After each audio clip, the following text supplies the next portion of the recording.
লাঞ্জা 12 বছরে সোজা হয় না। আর আওয়ামী লীগের লাঞ্জা আসলে ম্যাডাম সত্য কথাই বলছে। ওই বিএমপির লেয়াস আর আমলিগের লেয়াস ও 12 বছর 1200 বছরও সোজা হবে না।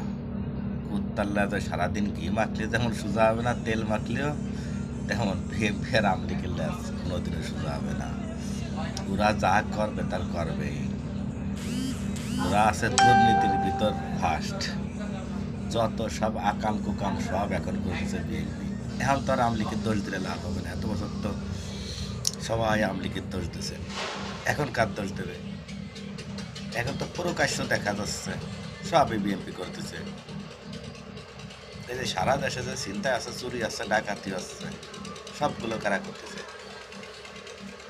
95% সরাসরি সচক্ষে দেখা যাচ্ছে বিএনপি।